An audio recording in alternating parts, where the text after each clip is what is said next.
Dear student, good morning. मैं Lakshmi Sachdeva MATT नगर college की व्याख्याता आपका इस लाइव क्लास में स्वागत है। आज हम आपको B.Ed first year paper 7 EPC 2 का एक नया टॉपिक सृजनात्मकता पढ़ाऊंगी। तो ध्यान दीजिए, हमारा टॉपिक है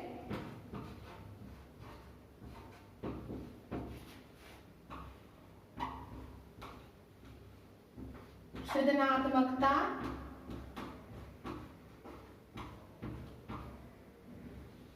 की अवधारणा।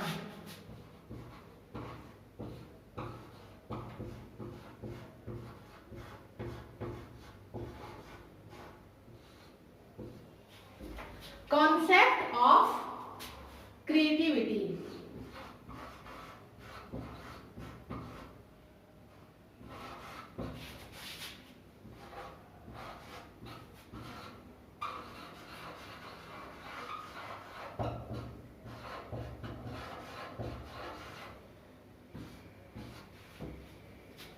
तो सृजनात्मकता शब्द जो है वो सृजन शब्द से बना है। सृजन सृजन का अर्थ होता है मौलिक रचना।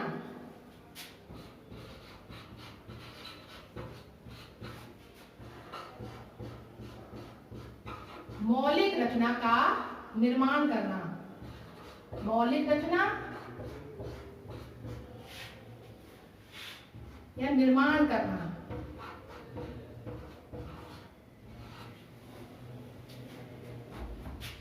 तो सृजन से तात्पर्य क्या है?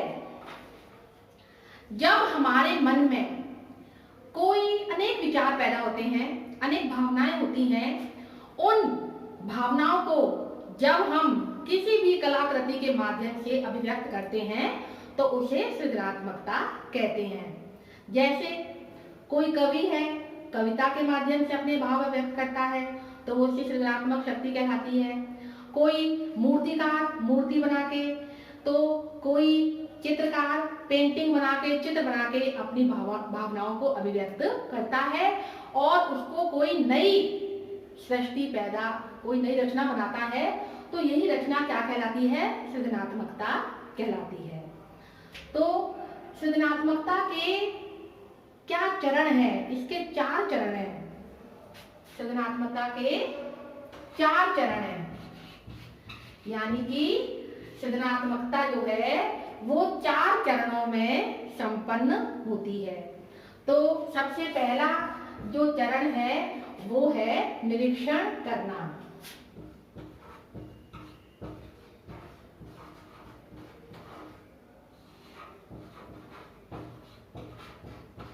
जिसको हम इंग्लिश में ऑब्जर्वेशन भी कहते हैं।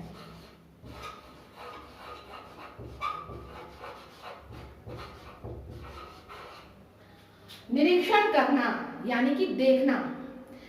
हम सबसे पहले अपनी ज्ञानेंद्रियों के माध्यम से, जिसमें हमारा ज्ञानेंद्रिय है नेत्र, अपनी नेत्र के माध्यम से प्रकृति का क्या करते हैं? अवलोकन करते हैं और उसका हम निरीक्षण करते हैं।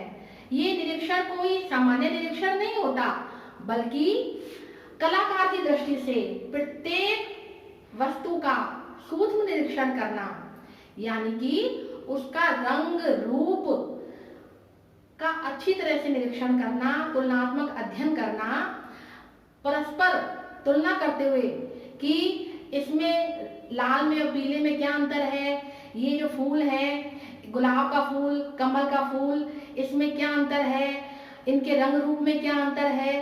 तो अच्छी तरह से सूक्ष्म निरीक्षण करना ही क्या कहलाता है? निरीक्षण करना। और ये सृजनात्मकता का पहला चरण है, जो किससे संबंधित है? ज्ञानेंद्रिय से संबंधित है। ठीक है। अब इसके पश्चात हमारा दूसरा चरण है अनुभूति। अनुभूति करना।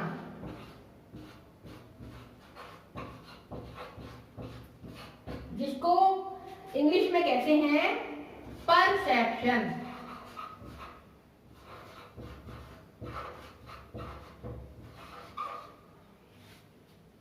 अब जो अनुभूति है वो कैसी क्रिया है? मानसिक क्रिया है। हमने प्रकृति का अवलोकन किया। अब अवलोकन करने के पश्चात हमको कैसी अनुभूति हुई, हमको क्या अनुभव हुआ, हमारी संवेदनाएं ने क्या ग्रहण किया, ये कहलाता है अनुभूति। तो अनुभूति किससे संबंधित है? कैसी प्रक्रिया है ये एक मानसिक प्रक्रिया है। तो सृजनात्मकता की दूसरी क्रिया क्या हो गई? अनुभूति करना, परसेप्शन।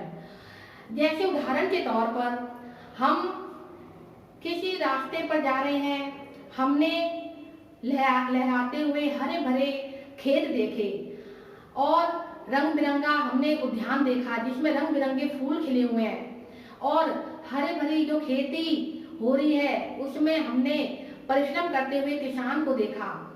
तो हमको ये तो हमारा क्या हो गया? देखना, निरीक्षण करना। फिर हमने उसको देखकर क्या अनुभव किया?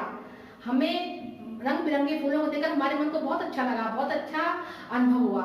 और किसान को परिश्रम करते देखकर हमें उसकी प्रति जो परिश्रम करने की निष्ठा है उसके प्रति हमारे मन में बड़ी आदर का भाव जागृत हुआ कि कितने परिश्रम के द्वारा ये खेती जो लहरा रहे हैं वो किसके परिश्रम का फल है? किसान के परिश्रम का फल है।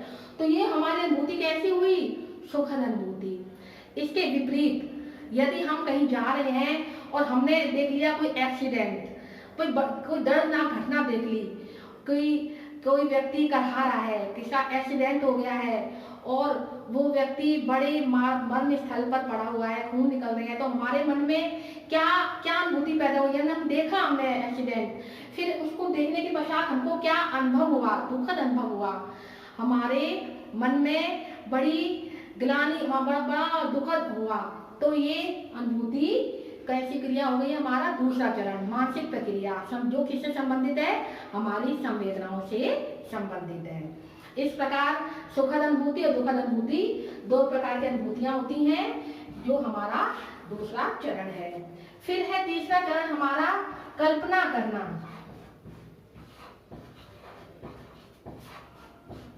अब कल्पना करना यानी कि इमेजिनेशन।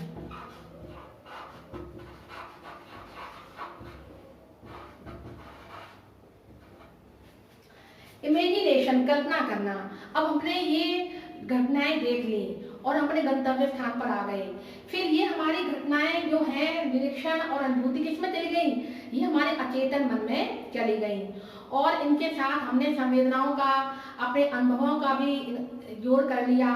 और फिर कल्पना के द्वारा जो हमारे भाव हैं, अब वो भाव जो है वो कल्पना में मिश्रित होकर कल्पना शक्ति के द्वारा यानी कि स्मरण करके, जिसमें व्यक्ति में जितनी अधिक कल्पनाशीलता होती है वो अपनी कलाकृति को उतना ही उत्कृष्ट रूप प्रदान करता है। तो कल्पना शक्ति का एक सृजनात्मक शक्ति में, सृजनात्मक जो है इसमें बहुत योगदान होता है। तो कल्पना करना ये इसका तीसरा चरण है। यदि हमारे में कल्पना शक्ति नहीं होगी, हम भूल जाएंगे, तो उसका सृजनात्मक शक्ति से कोई संबंध नहीं है।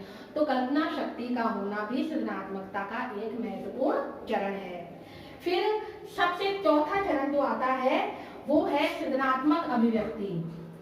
अब हमारी जाकर सृजनात्मक अभिव्यक्ति बनती है। सृजनात्मक अभिव्यक्ति, क्रिएटिविटी जो है वो अब निर्माण होता है।